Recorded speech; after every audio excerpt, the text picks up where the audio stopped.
Hey, hi, hello besties. Welcome back to my channel Divya's Dream World.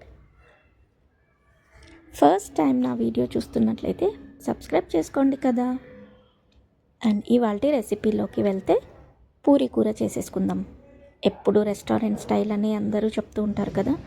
Restaurant style అయితే రెస్టారెంట్కే వెళ్ళి తిందాం, కానీ మన అమ్మలు అమ్మమ్మలు ఎలా చేస్తారో అలా సింపుల్గా మన ఊర్లలో చేసుకుంటాం కదా, అలా చేసి చూపించేస్తాను.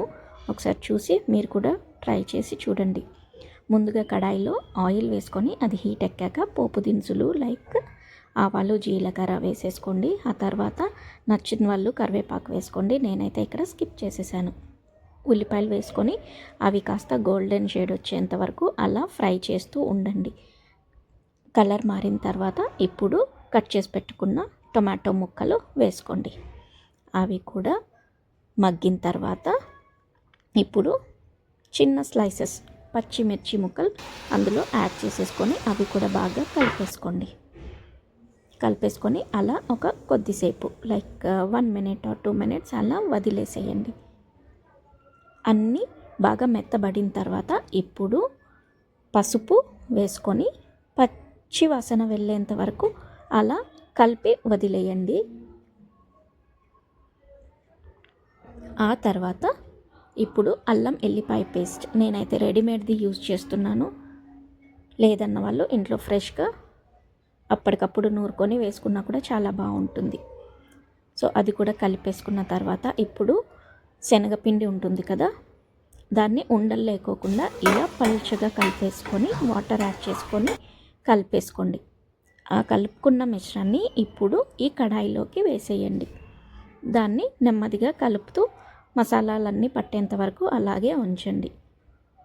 అన్ని మసాలాలు పట్టేసిన తర్వాత ఇప్పుడు ఆ కలుపుకున్న గిన్నెలోనే వాటర్ కూడా యాడ్ చేసి ఆ వాటర్ని కూడా ఇందులో కలిపేసేయండి.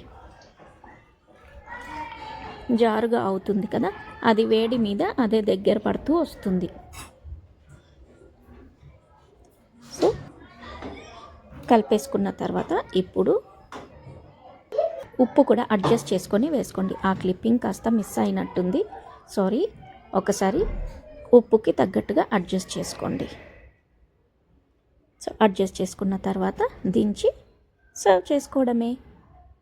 ఇది మనం పూరీలోకైనా తినచ్చు, చాలా బాగుంటుంది. మన తెలుగు స్టేట్స్ వాళ్ళైతే పూరీలోకి ఎంజాయ్ చేస్తారు. బట్ ఇక్కడ మహారాష్ట్రలో అయితే ఇది జొన్న రొట్టెలోకి చాలా డెడ్లీ కాంబినేషన్. సో రెసిపీ నచ్చిందా? అయితే మీరు కూడా ఇలాగే కొలతలతో ఒకసారి చేసి ట్రై చేయండి, చాలా బాగుంటుంది. Trust me. రెసిపీ నచ్చినట్లయితే వీడియో నచ్చితే లైక్ చేసి షేర్ చేసి కమెంట్ చేయండి. అండ్ అలాగే నా ఛానల్ ఫస్ట్ టైం విజిట్ చేస్తున్న వాళ్ళు సబ్స్క్రైబ్ చేసుకొని సపోర్ట్ చేయండి. Bye, see you in the next vlog. Take care.